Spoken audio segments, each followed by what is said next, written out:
Hello, my name is Christine and I run a vintage shop called Prima Treasures on Etsy. Recently, my husband and I saw this item and we were very taken with it, and so we decided to go ahead and grab it because no one else seemed to be showing any interest in it, and we thought it was just kind of cool looking. So I don't know if you can tell, but it's a case, and to my eye it looks pretty old because we've got a brass latch here on the front, and then there's a very basic wood handle on the top. And I don't know if you can tell in the video, let me tip this a little bit, but right here you can see that it has a straight slotted screw on the top. And if you remember from my previous video about antique furniture, generally when you see an item that has brass metal fittings and the straight screws instead of the Phillips screws, it points to an older piece. The thing that caught my eye about this, and I assume from here that it's difficult to tell what this is other than an old case of some kind, and that was true, but it kind of intrigued me because I hadn't seen one quite this size and shape before. But the cool part about this, and the thing that caught our eye, was when you open the case, you have a very interesting deco design going on right here. And that was the thing that we were most taken with when we saw the photos. And you can see here that it says Zenith Long Distance. Now, for those of us who are a little older, we know Zenith as a television company, but clearly this is not a television. So, you know, it's actually a little bit older than that. But, and then it also says, in very hard to read print, Universal down here on this part. And it's obviously missing some pieces right there. But basically what this is, and it's going to sound weird for me to say, it's a portable radio. And something this size, I mean, it's probably about 15 inches wide by 12 inches tall. We don't think of that as particularly portable. But this particular item dates to the 1940s, so for them this would have constituted portable. So essentially what we have here is, as I say, a portable radio, and clearly this part right here is the front, and there were some knobs that would have been in these two holes that are now missing.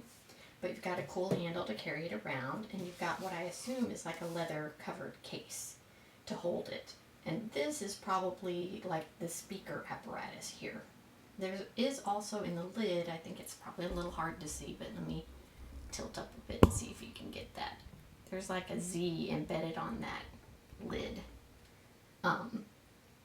But anyway, I also wanted to kind of show the back, because one of the reasons I want to talk about this is not just because it's an older piece with a cool look, but when you flip it around to the back, yeah, we got that. You can, let me see if I can get it open up for you.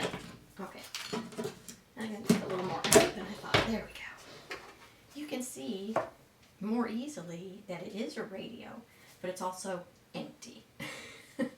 And a lot of people would think this is kind of a bummer because they would want it to have all the guts inside, especially if you were a collector, you'd want to try to maybe restore it.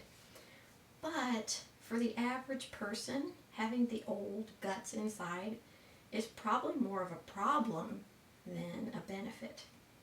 And I will tell you why, because the thing that I think is interesting about this piece is that it has a cool look, but inside it's like an open landscape. You can kind of do what you want in here. So if you wanted to convert this into a modern music player, you could easily come in here in the back, and you can see it's got some wires that are left over from probably the original design because they do look older. But you could easily, and it looks like someone started to do that here with this piece, try to rewire it and put a modern music player in it, and then what you would end up with, and you've got plenty of space for whatever you wanted to do. If you wanted to add, you know, beefier speakers or something like that, And because this whole thing is just, you know, essentially a facade, whatever you put in here and you mount it in place, and now you have this very cool Art Deco music player that, you know, once you've installed some speakers and a little music player of some kind, whatever kind you want, you could potentially, you know, get some dummy knobs here if you wanted to, or try to, if you want to get creative, put some functional knobs in here that would actually allow you to turn things on and off or adjust the volume or whatever. But to my mind, this was kind of an opportunity to get something that has a very cool Art Deco look, and Art Deco is very desirable. And so you get something with a cool deco look, and you can view it as a project that you would turn into something actually functional for yourself. So I kind of wanted to feature this just to kind of talk you guys through the idea of something that catches your eye because you think it looks neat, but maybe you're not sure what you could do with it. That's the point at which you can get creative and figure out, okay, well, this is meant to be a radio, it's meant to be a music player.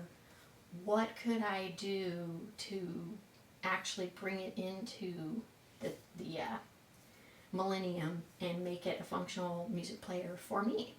And as I said, you could, if you wanted to take a minimalist approach, you could just pop a music player in the back, put a couple of speakers back there, get something that has a remote control, and then don't even wire it. Just have the speaker sitting in the back, you know, back in the back like we saw. Have the music player just sitting inside that little shelved area. And then you have a remote control that you can use to turn it on and off and change the volume. And you don't have to wire anything. And you still get this cool looking piece. Now, for people who are more comfortable with the electronics, they could certainly take it further than that, but you wouldn't even really have to if you didn't want to. You could just treat this as a decorative object, and you've just conveniently placed your music player inside so you can listen to music out of something that looks cool. So anyway, I hope I've given you some ideas and kind of expanded your horizons as to what you can do to not only revive a vintage piece that, I don't know, to my mind kind of deserves to have new life in a new capacity, but also kind of give you ways to integrate vintage into your decor without creating a huge burden that, say, a collector would probably tackle, which is to try and find an original radio and do like a whole restoration thing. You don't have to do that to enjoy vintage things. You can keep it simple and still get some nice use and benefit out of a piece like this.